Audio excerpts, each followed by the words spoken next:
Marguerite Stern, je voulais vous avoir parce que je sais que cette affaire vous touche au plus haut. Oui, pour plusieurs raisons, mais la première que j'aimerais évoquer, c'est, vous savez, dans notre livre Transmania avec Dora Muto, on a un chapitre dédié à la terreur trans. Et ce qu'il faut comprendre, c'est que Charlie Kirk, au moment où il était en train de parler, il était en train de répondre à une question sur le sujet trans. C'est quelqu'un qui s'exprimait beaucoup sur la question du wokisme en règle générale et qui avait, comme Dora et moi, voilà, un avis, disons, controversé et qui lui valait déjà beaucoup d'injures et de menaces. Et donc, avec Dora, dans notre livre, on parle de ce qu'on appelle la terreur trans, de ce climat qui fait qu'on en arrive à des assassinats, à des agressions physiques.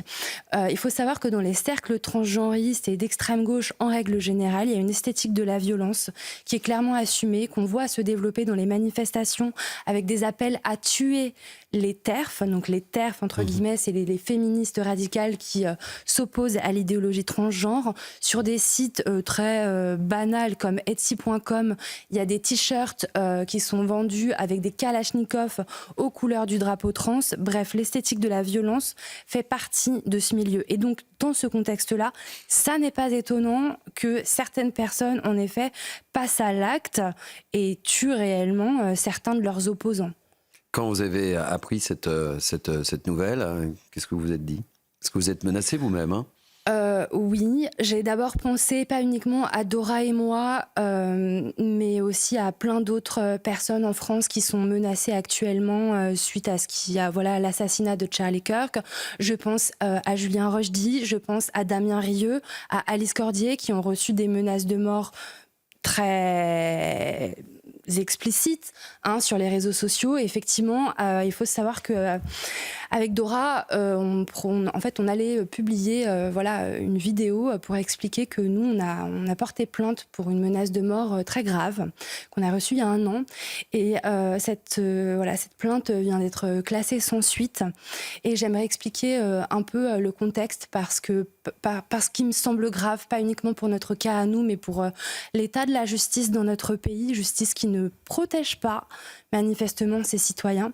Donc la menace de mort qu'on a déposée, c'est contre un site qui s'appelle Paris Lutte Info, sur lequel a été publié en octobre de l'année dernière un communiqué extrêmement bien construit. On ne parle pas d'un tweet impulsif, un communiqué extrêmement construit sur lequel il est écrit noir sur blanc qu'il faut éclater nos têtes, que ces personnes-là pensent qu'on désire leur mort et donc qu'elles désirent la nôtre. Ce qui s'est passé, c'est qu'on a fait les choses, on a été patiente. On a été patiente, on a fait les choses bien. Notre avocat a reçu, donc on a attendu la décision de justice, Notre avocat a reçu les résultats d'une enquête qui s'est révélée être une enquête complètement bâclée, avec 11 erreurs dans la procédure, des erreurs de transcription de nom, de prénom, de numéro de téléphone, qui ont empêché la police de mener les recherches à bien et donc effectivement de tomber sur les vrais coupables. À ce stade, je ne veux incriminer personne, mais on se pose de réelles questions avec Dora sur... Voilà, est-ce qu'il s'agit vraiment d'un problème de compétence extrêmement grave, quand même, 11 erreurs dans une procédure, quand même, ou bien quoi, c'est une volonté politique, qu'est-ce qui se passe ? Je termine juste en ajoutant que notre avocat, maître Louis Caillet, a donc informé la procureure générale par un mail de la présence de ces 11 erreurs dans la procédure. La procureure générale a été absolument insensible à ça et donc la plainte est en effet classée sans suite. Nous allons devoir nous constituer partie civile pour que justice nous soit éventuellement rendue. Je voulais revenir sur, merci de ce témoignage, sur le cas que vous dites que ce genre de choses pourrait se produire en France. Mais évidemment, déjà il y a ce truc... Vous vous sentez ému, hein ? Je pense qu'on est nombreux à avoir du mal à dormir suite à l'assassinat de Charlie Kirk en France. Parce qu'on est nombreux à être menacés de mort gravement, à ne plus pouvoir faire d'apparition publique sans protection policière. C'est notre cas à Dora et moi. À chaque apparition publique, c'est des dizaines de quarts de CRS. Et donc...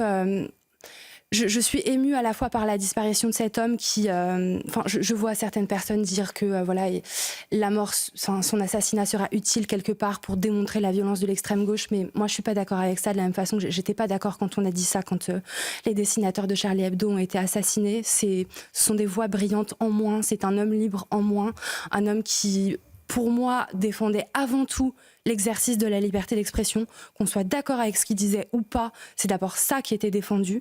Et donc oui, je suis émue principalement parce que d'abord il manquera à ce monde, et aussi parce que en France nous sommes beaucoup à risquer la même chose.